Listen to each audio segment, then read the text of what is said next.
Isso é certo, isso é errado, isso pode, isso não pode. Não é um debate, nem uma discussão. O Evangelho é uma proclamação. Só Jesus salva.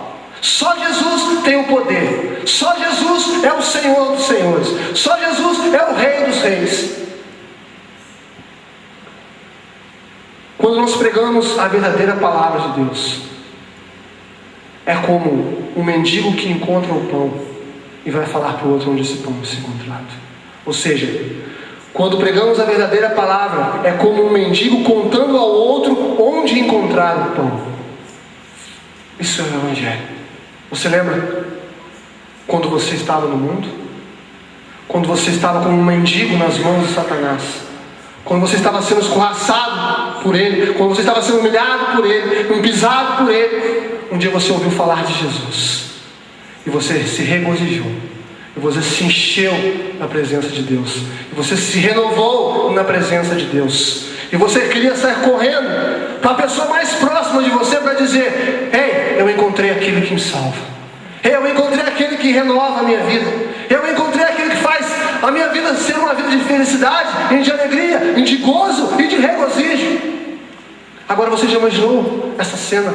Um mendigo que encontra um pedaço de pão e sai correndo para dizer ao outro que encontrou um pedaço de pão. Isso é como nós, quando nós encontramos Jesus, quando nós saímos correndo para anunciar a palavra de Deus.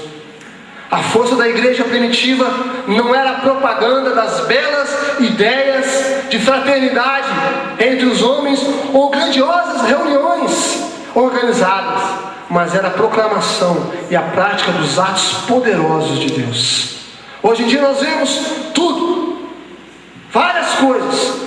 Vai ter isso, enche de gente, mas não tem poder de Deus, mas não tem glória de Deus, mas não tem nada de Deus. Por quê? Porque não é a palavra que está sendo pregada, porque não é o Evangelho que não está sendo pregado, porque não é a santidade confrontando o pecado. É tudo aceitando a maneira que o homem quer, é agradando os desejos da pessoa que está sentada para ouvir. E eu louvo a Deus porque nós não temos pago esse preço. Tudo aquilo que o Senhor tem mandado essa igreja fazer, nós temos feito. Não somos perfeitos, somos imperfeitos, mas por isso que a cada dia que passa, o Senhor tem derramado um pouquinho daquilo que Ele vai fazer nesse lugar.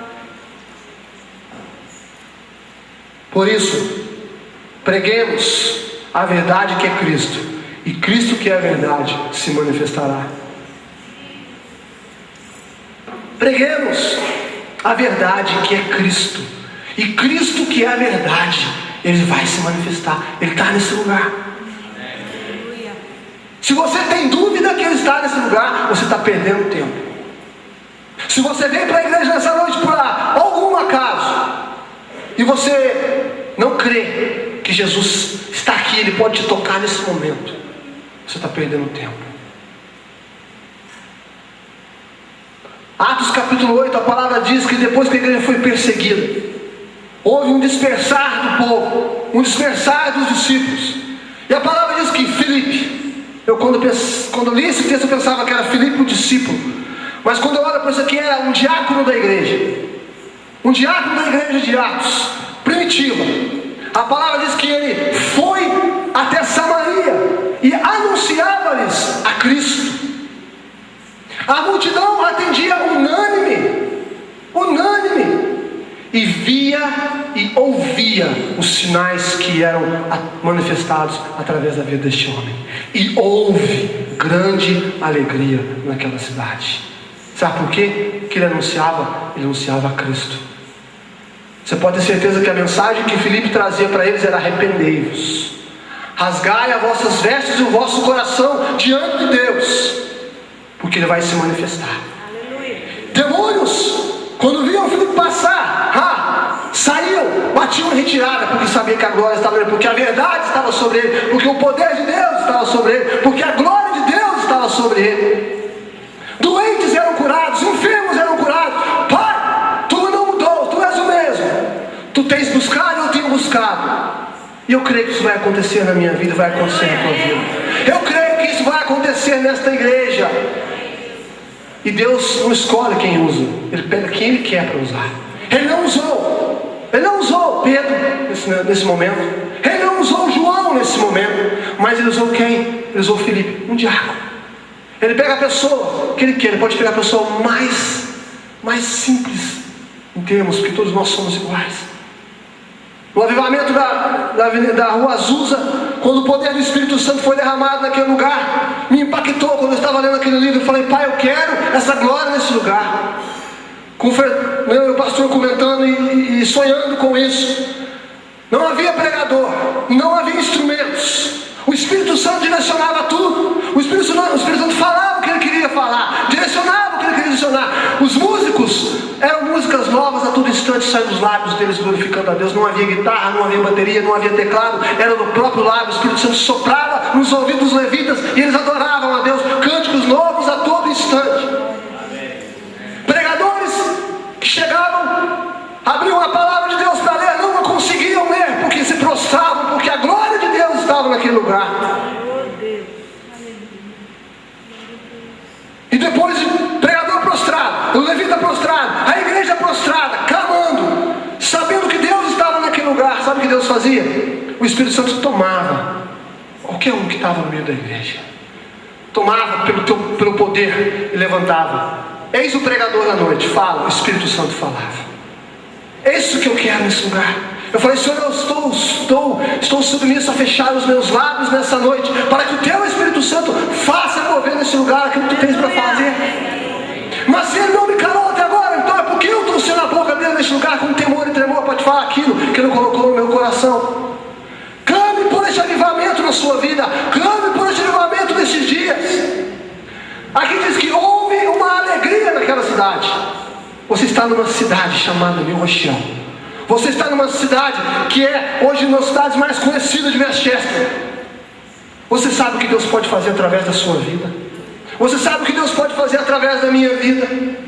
Deus não mudou. Basta que nós vivemos o Evangelho e pregamos o Evangelho. Deus usa quem Ele quer usar.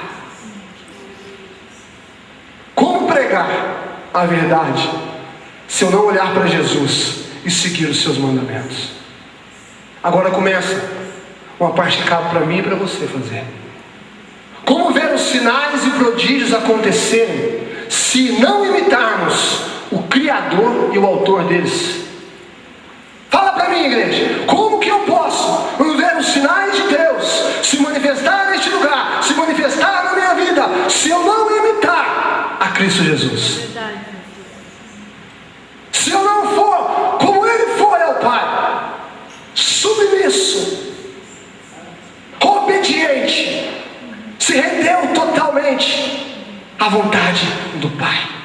Eu quero sinais e prodígios na minha vida. Os meus olhos verão, os meus ouvidos ouvirão, quer Satanás queira ou não. Essa igreja verá, quer Satanás queira ou não, porque é uma promessa de Deus neste lugar. E não há inferno, não há Satanás, não há trevas que possam impedir aquilo que Deus já declarou. Deus, quando fala, já aconteceu. Não vai acontecer. Eu preciso falar para acontecer. Deus, quando abre a boca, já está acontecido. Aleluia, aleluia. Glória a Deus. Paulo diz assim: porque eu não me envergonho do Evangelho. Sabe por quê? Porque é poder de Deus. Eu não me envergonho do Evangelho. Você tem tido vergonha do Evangelho de Cristo? Porque muita gente senta na igreja, dá glórias a Deus, mas tem vergonha. Uma pessoa não é capaz de dar graças a Deus pelo alimento porque está no McDonald's. Uma pessoa não é capaz de obrigado, Pai, por esse alimento porque está na frente de ímpios, de pecadores.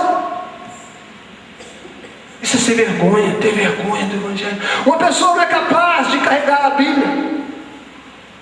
Quanto tempo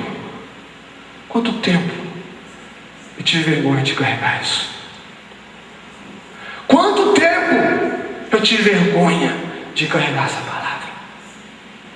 Hoje não.